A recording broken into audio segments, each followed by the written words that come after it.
চড়ে চড়ে মাস্তুতো ভাই, আপনি আমার কিচ্ছু করতে পারেন না। হতে পারে আপনি এই গ্রামের সবচেয়ে ধনী লোক, আমি আপনার খাস তালুকের প্রজা নই। আপনার বস্তিতে ভাড়া থাকি, যদি থাকতে না দেন অন্যত্র চলে যাব। আর কি করতে পারেন আপনি আমার? আপনাকে অপমান করছি বাবু। বেটার স্পর্ধা দেখেছে। বিনোদের কাছে কত টাকা পাবে তুমি? ও পাবে না, আমি আরো 25 টাকা পাবো। কাজটা সত্যি অন্যায় করে তুমি পাও। একই গ্রামে বাস করে ঝগড়া বিবাদ করা ঠিক নয়। আমার পাওনা টাকা আমি দিয়ে দিচ্ছি। বিরাজ,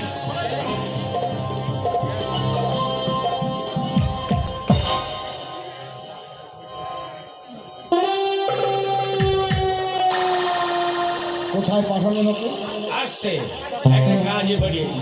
আচ্ছা দিবা, তুমি শিক্ষিত বুদ্ধিমান হয়ে এবার বিভাগ ঘুরে ঘুরে কি নষ্ট করছো কেন? একটা ব্যবসা করলে তো দুটো পয়সা রোজগার হয়। ইংরেজিতে একটা প্রবাদ আছে, এডাল ব্র্যান্ড ডেভি লট শো। এদের যুবশক্তি ব্যবসায় হলে সে জাতি ভবিষ্যৎ অন্ধকার হয়ে যায়। ব্যবসা করতে হলে মূলধন চাই। বন্ধন আই টাকা। হ্যাঁ। আচ্ছা, আমি যদি তোমাকে টাকা দিই, ব্যবসা করবে তুমি? আপনি আমাকে টাকা দেবেন, কিন্তু কি স্বার্থে আপনি আমাকে টাকা দেবেন? স্বার্থ।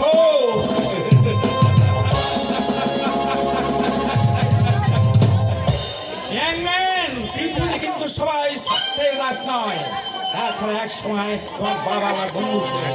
আমি হয়তো ভেবেছিলাম তোমার বাবাই সাহায্য জানবে, কিন্তু এলো না। বাবা আপনার বন্ধু ছিলেন? হ্যাঁ। আমাকে এসব কথা আমাদের কোনোদিনও বলেনি। বলবে না, শিবনাথ রায় হয়তো আজ ভাবছে ওই দুর্ভাগ্যের মুড়ে আছে আমি। আগে আমার কর্তব্য আমি করে যাবো। লোকে যা কিছু ভাবে ভাবুক, তাতে আমার কিচ্ছু যায় আস না। এই নাও, এই খামটার মধ্যে 2000 টাকা। কিন্তু স্যার, মানে এতগুলো টাকা কি বিশ্বাসে?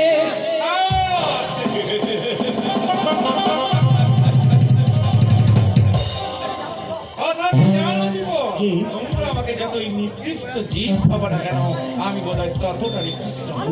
মানুষকে, বিশেষ করে তরুণ সমাজের উপর আমার আগাধ বিশ্বাস আছে। হয়তো দেশ এবং জাতির ভবিষ্যৎ। এই নাও।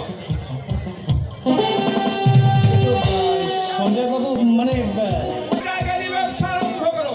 প্রয়োজন হলে আমি আরো চাই তুমি নিজের পায়ে দাঁড়িয়ে একটা দৃষ্টান্ত স্থাপন করো। হ্যাঁ, আমি আসছে।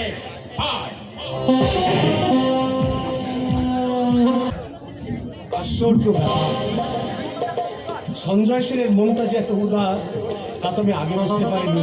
আমি ভাবতাম লোকটা নিষ্ঠুর, অহংকারী, আত্মসুখ সর্বস্ব, কিন্তু ওনার ব্যবহারে আমার সে ধারণাটাই বদলে গেছে।